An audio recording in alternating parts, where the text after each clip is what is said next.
The following people have been examined by an officer of the United States in Citizenship and Immigration Services and have been found eligible for citizenship upon taking the required oath of allegiance. These 31 people from 17 different countries have been found to have the knowledge and understanding of the English language and the history and government of the United States. The government now moves that these people be admitted to citizenship upon taking the required oath of allegiance and the name changes requested be granted. My name is Yusuf Al-Bideri, but I did today like my name change, so it's gonna be Yusuf Shileba. We are from Iraq. The city is Baghdad. Shaishi. You can call me Shirley. It's much easier. Yeah, I know. Where are you from, Shirley? I'm original from China, but I have been here for 30 years. My name is Hagos Gavras Woldegargas, Ethiopia, East of Africa. I'm so excited. I'm happy. But what is the road to this day?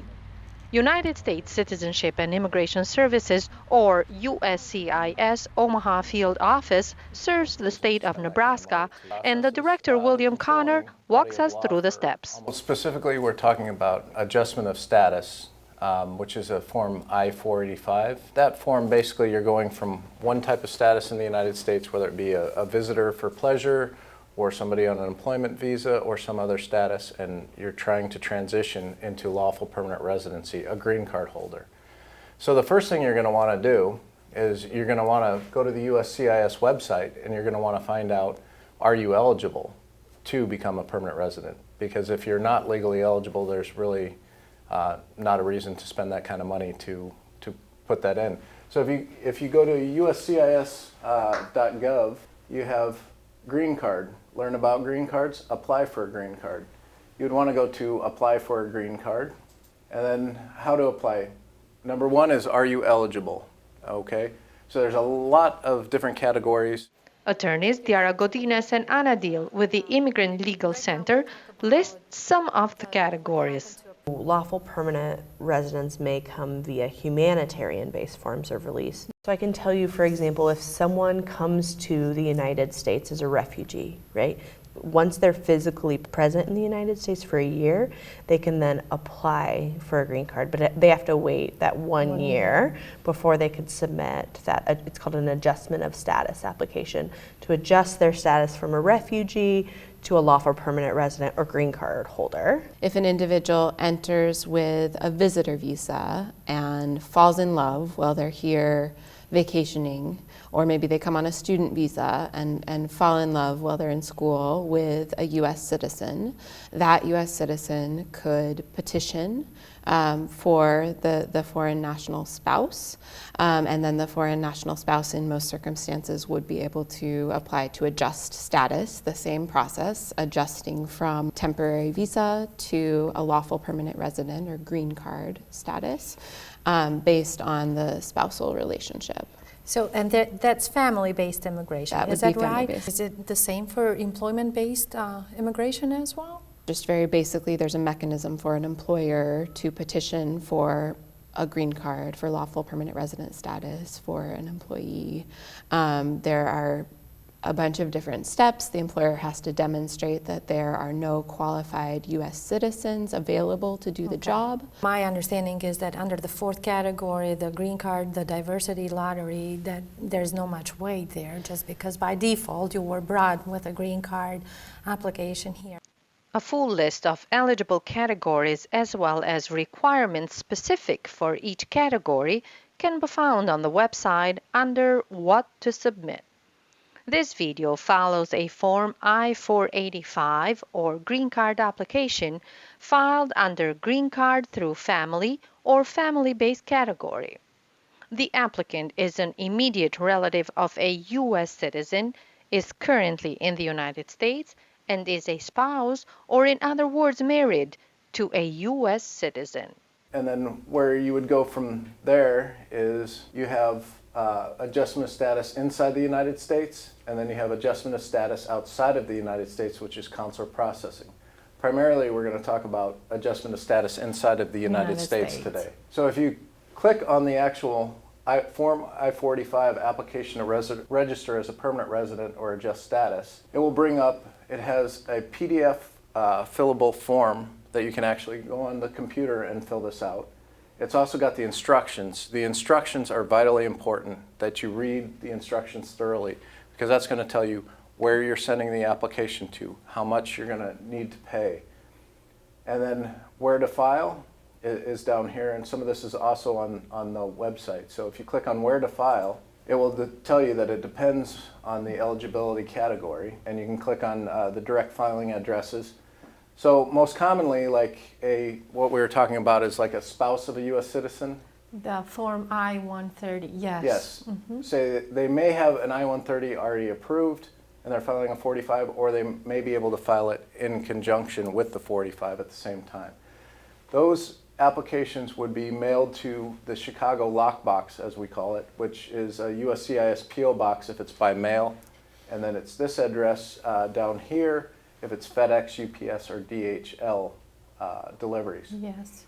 And then you'd want to find out, how much am I paying for this form? The filing fee is right here. And then we have these categories. So if you're under 14 or 79 or older, you don't pay a biometrics fee, which is for fingerprinting biometric checks. Okay.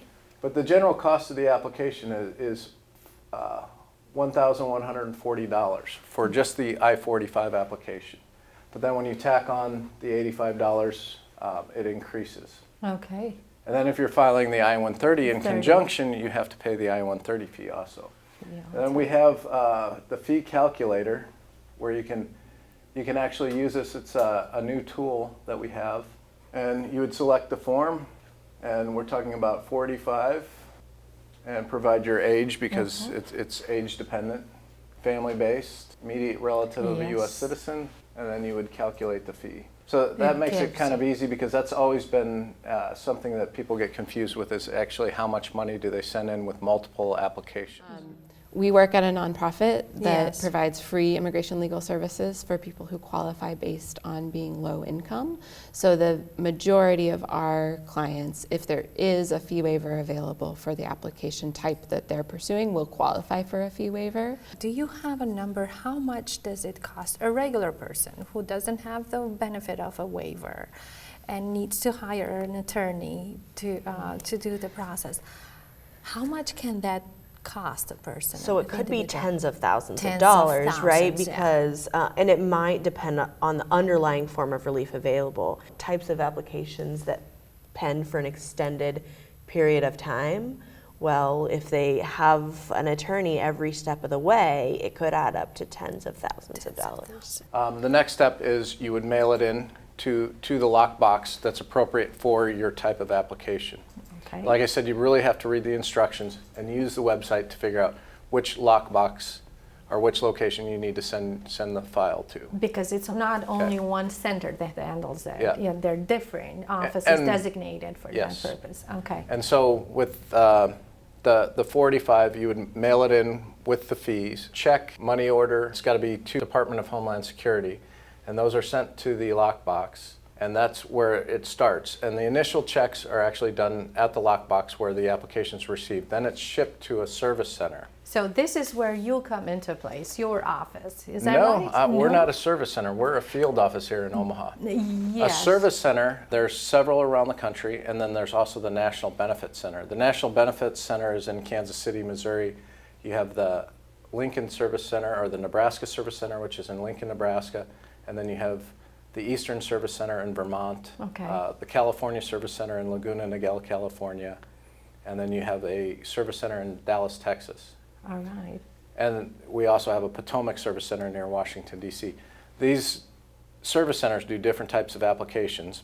So then after the lockbox, the application is received at the service center. And that's where the initial vetting and checks are done, and sorting of the file, and getting it prepped for the interview process, which is at the field office. Okay, so that file then is sent to your office here in Omaha. That's since we're here in Omaha, is that right? Yeah. From there? After all the initial security checks and everything are complete, the file will be shipped to the Omaha field office if the applicant lives in our jurisdiction. We receive the file, and then the Omaha field office will schedule you for an interview. Interview. Okay, the applicant will receive that notification via mail Yes. with their date and time of their interview. Okay. And then they'll bring that notice to the Omaha field office, which will allow them to get through security. And they do need proper identification to get into the building. So then they would come into the building. We have a very nice facility here. They'd sit, wait in the lobby after putting their form up, and then they'd be called in for their interview.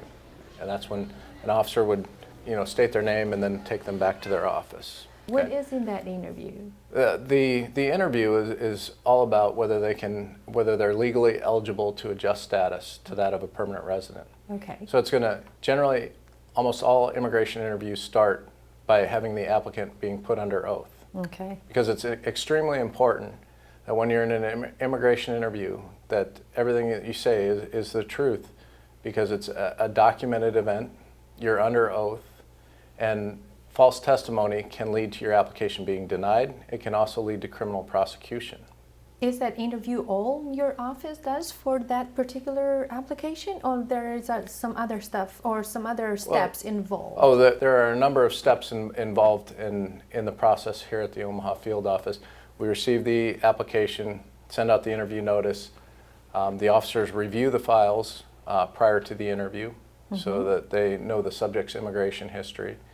And then the interview process takes place, and then the applicant may receive another request for evidence if something was incomplete or something comes up in the interview that makes us want to review an additional document that the applicant might have. Generally, a very generous period of time that they have to return the evidence. But if it's an incomplete form, sometimes the application can be denied at the service center.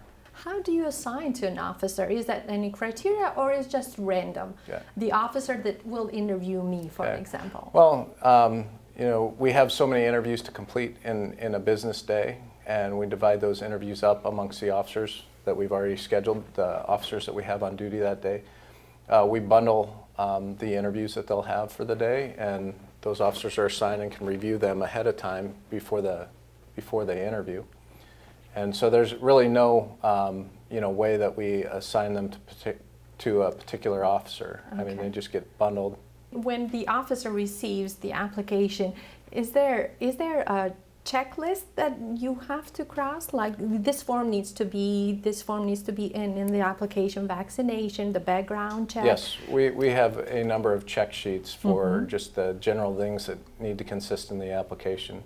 And after the interview, let's say it goes well, nothing is missing. What happens after that? Sometimes if the subject is clearly admissible and the security checks have been completed, they may be told right after their interview, you've been approved, you'll be receiving notification in mail. Other times you may not get that, that you've been approved, but you still may receive an approval notice in the mail later on. Okay. Or you may, if we need more evidence, we'll probably tell you, this is a request for evidence, this is what we need to see. You have so many days to complete that and hand that to the applicant at the end of the interview. However, if after the interview we realize that more evidence is needed, we may send that through the mail. And it's very important, during the entire process of applying for adjustment of status, that you update your address with us. In years past, you had to actually mail your change of address in, but now you can do it right at our website. AR11 change of address. There's an actual PDF card that you can fill out, or you can file online. So if you were to click on that, it would want your name and probably information, and then what your new address is. Okay. And then we would get that. And it's actually a legal requirement of all non-U.S. citizens to register their address with the United States government while you're living here.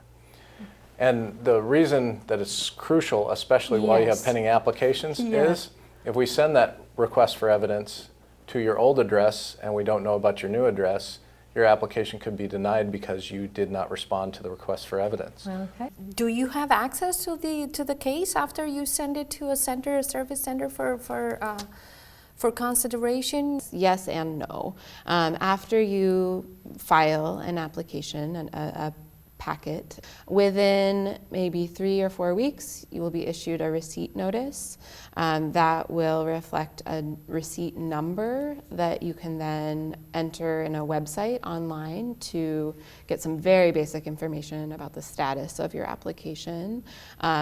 Confirm that it has been received, find out whether it's before an adjudicator, eventually find out that a green card is being issued, but there's very minimal information provided on that website, just the most general level information. Unfortunately, the I485 is not there yet, but it will be in the future. So it can be, you can't really watch your progress online like you can with the naturalization application and other applications that are already filed online. But the best way to keep track of your case, if you're wondering about it, is to call our 1-800 number. You will speak to an immigration officer who can check on your case.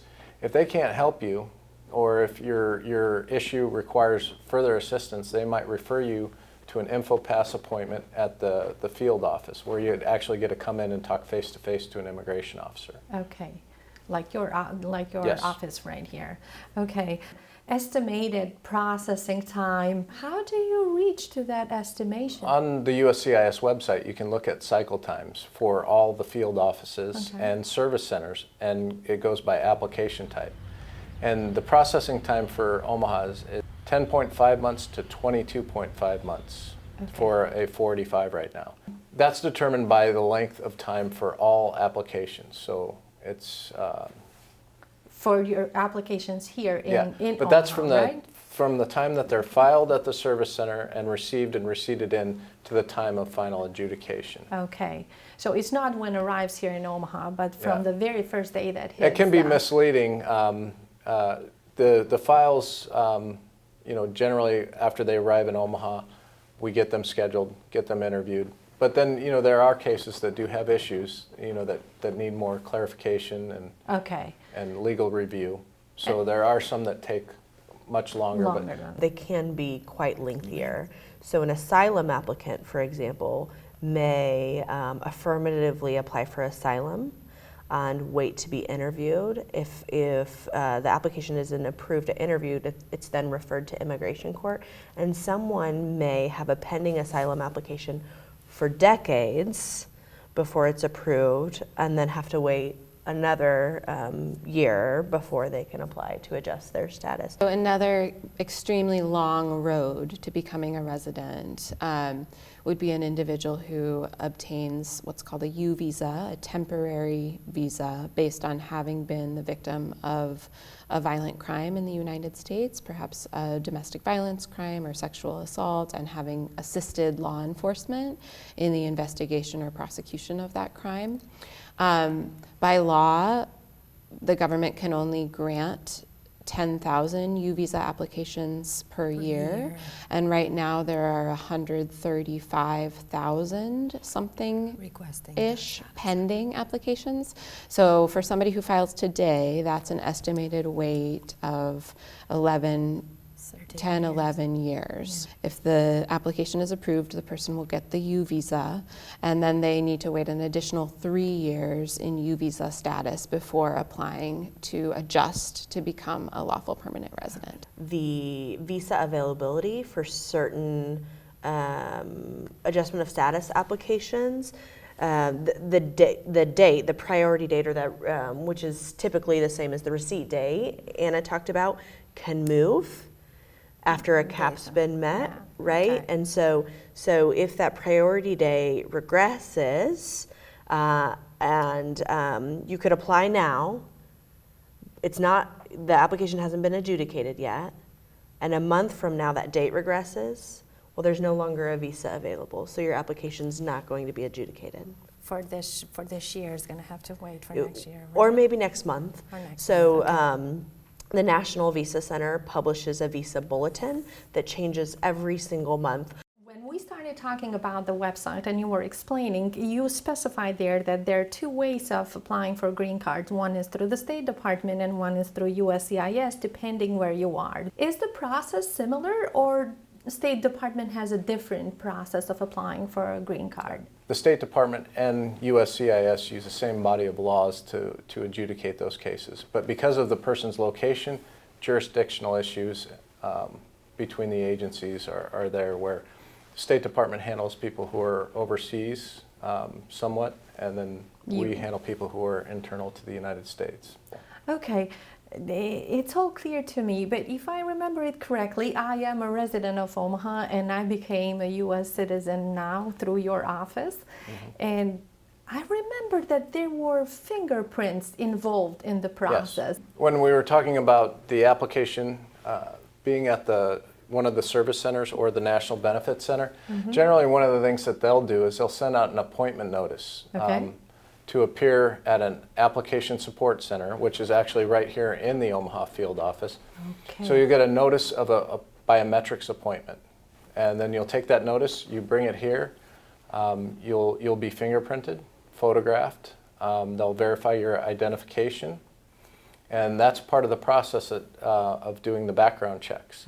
And then that information is sent back to the service center and is vetted before it comes to the field office. Now, before I move to the citizenship, I have only one question out of curiosity. Why it is called green card? Mine wasn't green, was white with a shade of green in it. Why is it called green card? Do you know that? I think it's literally because of that shade of green. Okay. Yeah. All right. Okay. I obtained my green card. How soon can I apply for the citizenship? So typically 5 years after obtaining your green card. There are a couple of caveats. If you are a refugee or an asylee, your green card status, your lawful permanent resident status will be backdated. So for asylees and refugees, it may be a bit before the 5-year mark. If you got your green card through marriage to a U.S. citizen, it could be 3 years. 3 years. And the main difference between being a permanent resident and a citizen of the United States, what is the main difference there? Lots of difference. One difference could be a U.S. citizen can vote. Yes. That's a big difference, right? Green card holders, lawful permanent residents, right, although it's called permanent, can be placed into removal proceedings if they commit or are convicted of certain crimes, if there's a finding that they obtained their residency through fraud or an allegation, a belief. They can also have their residency revoked for abandonment if they spend extended periods outside the United States. Immigration could assert that they have abandoned their residency, whereas a U.S. citizen should, in all circumstances, be able to travel freely in and out of the United States and be able to spend extended periods of time outside of the country without risking losing citizenship. And if we can mention quickly, is there a waiting process between your application for citizenship and granting the citizenship? Yes. I've noticed that varies. In my conversations with my fellow immigrants, I've noticed that varies. What is an average time? So in the last couple of years, the average wait time has dramatically increased. 5 years ago, the wait time probably would have been 4 to 6 months. Now it looks more like, I think the last time I looked, it said 12 and a half to 17 and a half months. And that may be because of a huge uptick in naturalization applicants. Okay, and I understand that there is a waiting period of 5 years or 3 years, or there are different categories, the waiting time there. But in my case, it was 5 years, and then I went through another process to become a naturalized U.S. citizen. In your opinion, is this more strict or more complicated than the green card? Well, naturalization is the highest benefit that the U.S. government can bestow upon a foreign national. Not to say that adjustment of status isn't a very important phase in this journey, but naturalization does have some of the highest standards. In naturalization, in adjustment of status, you don't have to take a test, a civics test or an English test, but in naturalization, you actually have to go through those tests. You have to show that you are a person of good moral character. You have to, a lot of issues can come up in naturalization that don't always come up in adjustment. You do have to study, and you know, we don't give citizenship to everybody. You have to study and work hard to achieve that. I understand that you're an officer, but you're a human being at the same time. Have there been situation when it was tough for you to make a decision?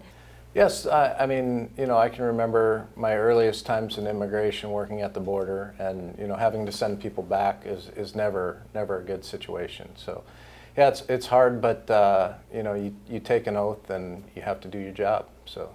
You and each of you hereby declare on oath that you absolutely and entirely renounce and abjure allegiance and fidelity to any foreign prince, potentate, state, or sovereignty of whom or which you have heretofore been a subject or citizen.